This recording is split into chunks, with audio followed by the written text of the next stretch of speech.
After a rugby game where a guy named Roberto fails to pass the ball, his team doesn't win, and his teammates blame him for it. As he tries to explain himself, the team captain, Marcello, tells Roberto that he should have passed. He then tells his teammates to pay up their money for the upcoming trip to Chile. As many of them mention that they've paid, Marcello asks a guy named Gaston if he's still coming along with his friends. Gaston says that all his friends, except one, named Numa, have agreed to join the group. Following this, he heads to a church where he sees Numa sitting in front. Gaston then sends a paper message to Numa, urging him to join the trip to Chile because every other person has agreed. Later that day, Numa, Gaston, and some other friends hang out at a restaurant where they talk about the trip to Chile. Gaston and another friend named Alfredo try to make the trip sound interesting to Numa, but he says he's still not interested. As they then leave him with their other friend, Pancho, Numa says he's too busy with schoolwork. However, Pancho tells him that they need to create time to have fun. He adds that the trip to Chile might be their last chance to hang out together because they'll soon graduate and head separate ways.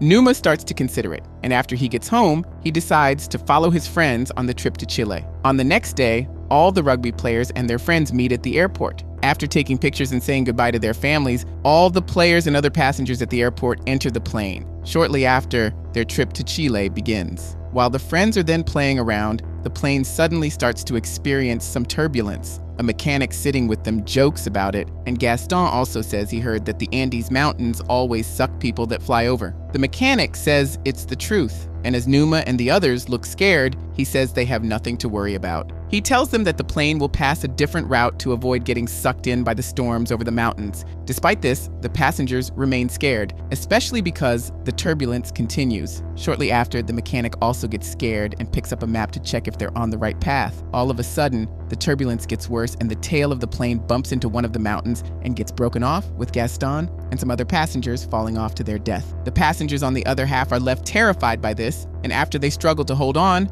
the plane eventually crashes in the middle of nowhere. After everything settles, Numa looks around and sees several injured people. Roberto also does well to help some people because he's a doctor. Roberto and some other guys then check on the pilots and see that one of them is dead already while the other one is bleeding heavily. They try to use the radio to send a call for help, but it doesn't work. As the guys then leave, the pilot appears to tell them something, and as Numa goes closer to hear him, the man says he prays for God to be with them. Shortly after, the passengers start feeling really cold and some of them struggle to hang on. In the morning, the cold decreases and the passengers, still in good shape, head out. At this point, they realize that they're in the middle of nowhere. They then start mentioning the names of those who have been confirmed dead. Numa mentions that Gaston was on the other half of the plane and he's most likely dead. Roberto then mentions that one of their friends, Nando, is badly injured and he might not make it. He also adds that while Nando's sister is very weak, his mom has died from the cold. To make the plane slightly conducive, the men decide to empty it and also pack all the food items in one place. After this, they start rationing what they have so that everyone can eat. Shortly after, they hear a helicopter nearby and realize that a search team is already looking for them. They try to shout their lungs out, but no one hears them because they look really small on land. That night, when the cold hits again, Marcello rounds up the boys to get everyone in and also cover the entrance with some bags. After they do this, Marcello stares at the sky and says that they'll be rescued the next day. However, a guy named Fito, who is standing next to him, doesn't seem to believe this. The next day, Nando wakes up and hears what happened to his mother. He's left devastated by this, but he then goes to watch over his sister, Susie. After a while, the passengers hear the helicopter sounds again, and even though they get excited, help doesn't come their way. Marcello still encourages the passengers to have faith, but Fito sounds rather pessimistic. Marcello then tells him that since they're among the older ones on the plane, they need to give hope to the younger ones. Just then, they start to wonder what to do next. Suddenly, Numa mentions that the plane's battery is always in the tail, and if they can walk back to where the plane crashed, they can find and use it to power the radio and get help. They all agree with this, and after a while, Numa, Fito, and Roberto start following a trail to see if they can find the tail.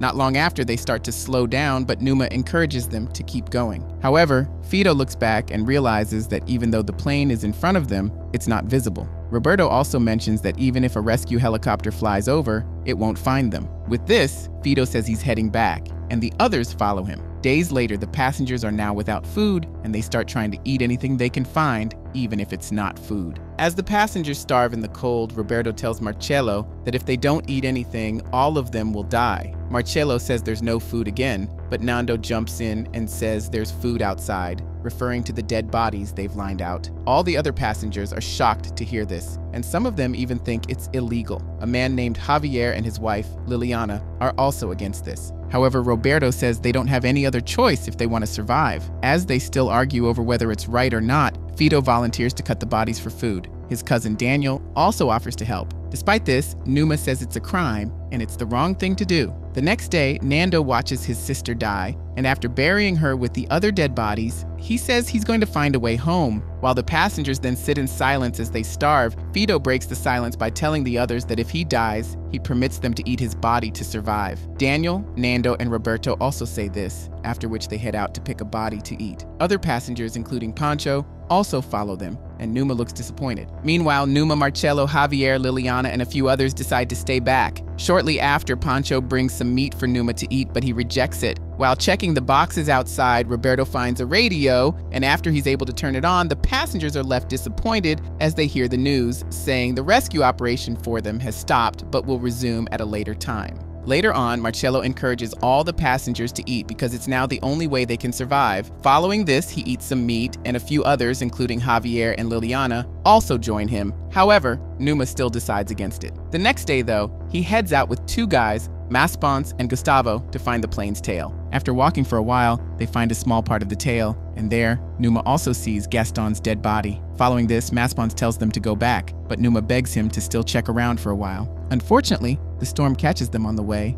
and they're left with no choice but to hold on to each other to stay warm. However, in the morning, they look bruised and very weak, but they still manage to head back. While Maspons and Gustavo are very weak, Numa tells the others that they didn't find anything. Nando asks if they got to the ice wall, but Numa says they didn't. Nando then tells him that Chile is behind the mountains and that they can go there. He adds that if Numa wants to be alive to join them, he needs to eat something. At this point, Numa collects the meat from Nando, and he cries as he eats it. In the following days, Nando starts walking around in the cold to train for his potential trip over the mountains. The next morning, while all the passengers make jokes and try to be happy, a snowstorm hits and buries them inside the plane. However, most of them are able to survive. As they then try to escape, another snowstorm hits and completely buries the plane. When the passengers then look around to see those who died, they realize that a few people, including Marcello and Liliana, are no longer with them again. They remain buried under the snow without food, but after a while, Roberto suggests eating one of those who just died. He says it's important they eat, and just as he cuts up a body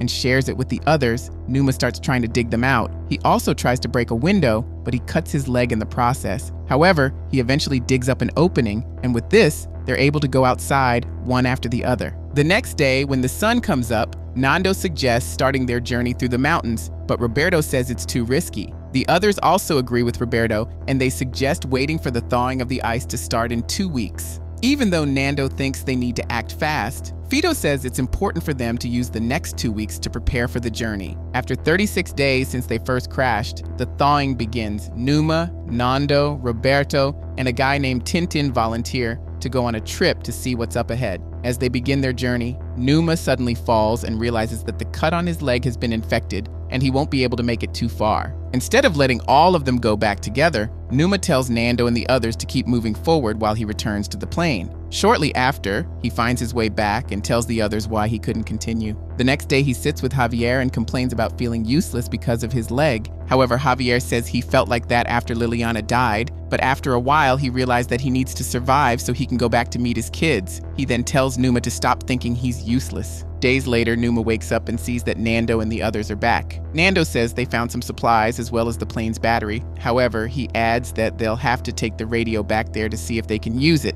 Numa feels happy about this, but he desperately wishes he could help, even though his leg is now worse. The next day, Nando leaves again with Tintin and Roberto. However, their efforts to turn on the radio don't work. Before returning to the others, they find waterproof sheets and decide to take them back because they could be useful. They also leave a message on the plane's window saying that there are still 17 survivors from the crash. Meanwhile, Numa finds out that he has another infected wound on his back, with his health also worsening. Pancho tries to feed him, but he tells his friend to eat instead. Numa then says sorry to Pancho for not being able to do more for him. They also cry together as Numa says he really wants to go home, meet his siblings, and enjoy life like never before. Days later, Nando returns with Roberto and Tintin. They tell the others that the radio didn't work, but they found a fabric that can be used as a sleeping bag when they head for another trip to see what's behind the mountains. Nando asks Roberto when they'll go, and he says they can leave as soon as the sleeping bag is done. On day 58, after the crash happened, the passengers listen to the radio